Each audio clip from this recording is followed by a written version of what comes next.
अस्सलाम वालेकुम दोस्तों, व्लॉग्स ऑफ वड़ैच में खुश आमदीद। दोस्तों, सबसे पहले ढेरों माजरत चंद दिन गैर हाजिरी की।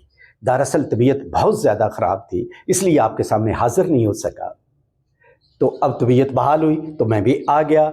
इंट्रो तो कर लिया है हमने आज घर ही। तो अब चलते हैं एक इंफॉर्मेटिव व्लॉग की तरफ, उस जगह पर जहाँ से हमने आपको एक नई कहानी सुनानी है। जी दोस्तों, क्या आपको रेलवे का वो दौर याद है जब रेलवे में मशीनों की बजाय ज़्यादातर काम मैन पावर्स और भाप के इंजनों से लिया जाता था? जी हाँ, आज मैं आपको उसी दौर की रेलवे की एक क्रेन की कहानी बताऊंगा।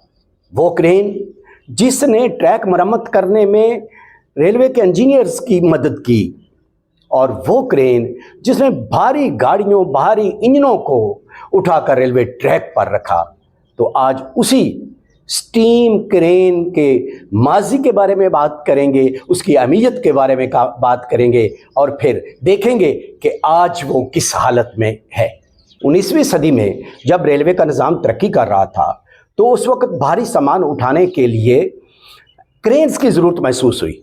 शुरू में रवायती हैंड क्रेन्स इस्तेमाल की गई, मगर फिर जब रेलवे के निज़ाम में भाप के इंजन ने इनकलाब बर्पा किया तो फिर एक ऐसी क्रेन मुतारफ़ करवाई गई जो भाप से चलती थी, जो भाप के इंजन से चलती थी, और इसमें एहलियत थी कि ये बहुत ज़्यादा वज़न उठा लेती थी।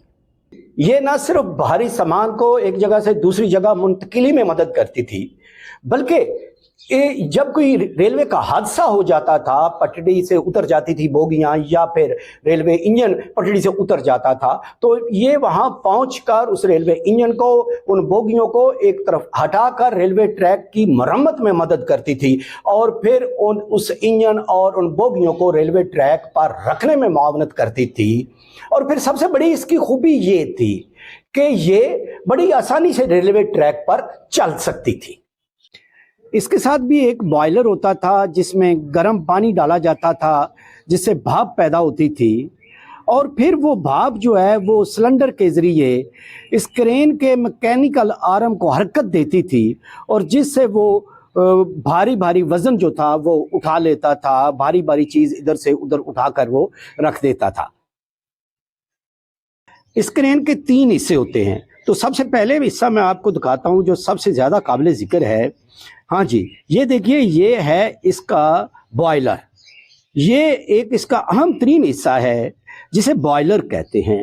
इसमें गर्म पानी डाला जाता है और फिर इसमें भाप पैदा होती है। सबसे ज़्यादा इस क्रेन में फंक्शन किसी हिस्से का है तो वो इस हिस्से का है, क्योंकि इससे भाप पैदा होती है, और फिर वो भाप जो है वो सिलेंडर के ज़रिए मैकेनिकल तरीके से, मैकेनिकल आर्म जो होता है इसका, उस तक पहुंचती है, तब वो जाके भारी चीज़ें उठाने के काबिल होता है। तो ये हिस्सा सबसे अहम तरीन हिस्सा है और इसे कहते हैं बॉयलर, और जिसमें भाप पैदा होती है, गर्म पानी से इसमें भाप पैदा की जाती है। हाँ जी, ये जो हिस्सा है इसे आप बाजू कह लें, आर्म कह लें, टावर कह लें, कोई भी नाम आप इसको दे लें, ये इसका दूसरा अहम तरीन हिस्सा है इस क्रेन का। और इसका काम ये होता है कि ये भारी भारी चीज़ें जो हैं वो उठा लेता है, भारी चीज़ें उठा के एक जगह से उठा के दूसरी जगह पे मुंतकिल करता है, रखता है, और जो बॉयलर होता है वहाँ से सिलेंडर के ज़रिए इसको भाप पहुँचती है और इससे हरकत होती है। यानी वो भाप जो होती है वो सिलेंडर के ज़रिए इस मैकेनिकल आर्म को हरकत देती है और ये भारी चीज़ें उठाने के काबिल होता है। इसके तीसरे हिस्से को रेल व्हील सिस्टम कहते हैं, जो क्रेन को रेल पर एक जगह से दूसरी जगह पर मुंतकिल करने में मदद फराहम करता है। और ये जो पुरानी क्रेनें उस वक्त काम करती थीं तो इनमें इतनी ताकत होती थी कि ये 80 से 100 टन वजन एक वक्त में उठा सकती थी। पाकिस्तान रेलवे में स्टीम ट्रैवल क्रेन्स को कई दहाइयों तक इस्तेमाल किया गया, खास तौर पर हादसात के दौरान, पुलों की मरम्मत और भारी मशीनरी को एक जगह से दूसरी जगह ले जाने के लिए। ये क्रेनें आमतौर पर लाहौर, रोहड़ी, मुल्तान, रावलपिंडी और मलकवाल के बड़े बड़े रेलवे यार्ड्स में पाई जाती थी। लेकिन जदीद टेक्नोलॉजी के आने के बाद पाकिस्तान रेलवे ने डीजल हाइड्रोलिक और इलेक्ट्रिक क्रेन्स को मुतारफ करवाया, जिसकी वजह से steam cranes Aahista Aahista retire कर दी गई। मगर अब भी चंद एक रेलवे के मुख्तलिफ यार्ड्स में मौजूद हैं और उनमें से कुछ किसी हद तक फंक्शनल भी हैं। इनमें से एक मलकवाल लोको शेड में आज भी स्टीम क्रेन मौजूद है, जिसे अब भी बवक्त ज़रूरत इस्तेमाल किया जाता है। ये है वो स्टीम क्रेन जो आज भी लाला मूसा, सरगोदा, मलकवाल और खुशाब सेक्शन पर बतौर रिलीफ ट्रेन काम कर रही है।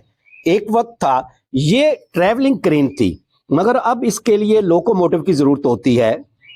अब जबकि लाला मूसा, मलकवाल, सरगोदा या खुशाब सेक्शन पर ड्रेलमेंट हो तो रावलपिंडी डिवीजनल हेडक्वार्टर को इतला दी जाती है, तो वहाँ से इन्हें इतला आती है कि रिलीफ ट्रेन को रेडी करें। क्योंकि ये भाप से चलती है, लिहाजा भाप वगैरह की तैयारी और इसके मुख्तलिफ हिस्सों को गर्म करने के लिए 2-2.5 घंटे लग जाते हैं। इसकी वजह यह है कि मलकवाल शेड में पहले बॉयलर होता था, जिससे स्टीम इंजनों में गर्म पानी डालकर भाप बनाई जाती थी। अब वो ख़त्म कर दिया गया है, लिहाजा अब इसे स्टीम वगैरह देने के लिए कमो बेश 2 घंटे का वक़्त दरकार होता है। अच्छा दोस्तों, इस क्रेन पर भी रेलवे इंजन की तरह एक ड्राइवर भी होता है और एक फायरमैन भी होता है, और दीगर अमूर के लिए अलग अमला होता है जो मुख्तलिफ अमूर अंजाम देता है। यहाँ ये भी बता दूं कि इस क्रेन को सिर्फ हैवी ड्रेलमेंट के लिए इस्तेमाल किया जाता है, यानी अगर ट्रैक से कोई माल गाड़ी वगैरह जो है वो उतर जाए या फिर इंजन उतर जाए, तो इंजन भी जो है वो इसी क्रेन से ट्रैक पर लाया जाता है, और हैवी ड्रेलमेंट जो है वो भी इसी से रिमूव की जाती है, यानी ठीक की जाती है, उसे ट्रैक पर लाया जाता है। अदरवाइज इनके पास जैक होते हैं, छोटी मोटी ड्रेलमेंट हो तो वो ये जैक से बहाल कर देते हैं। और जब ये कहीं ड्रेलमेंट उठाने के लिए या और किसी काम करने के लिए मूव करती है, तो इसके साथ 2-3 डब्बे भी होते हैं, जिनमें बूफर्स, इलेक्ट्रिक का सामान और कुछ दीगर मुआवन सामान होता है, और इस सामान को ऑपरेट करने के लिए बाकायदा बंदे भी होते हैं। और ये जो क्रेन मलकवाल में खड़ी है जो मैं आपको दिखा रहा हूँ, ये आज भी तकरीबन 65 टन यानी 65 टन वजन एक वक्त में उठा सकती है। स्टीम क्रेन एक ऐसे दौर की यादगार है जब रेलवे में हर चीज़ को भाप के इंजनों के ज़रिए ताकत दी जाती थी।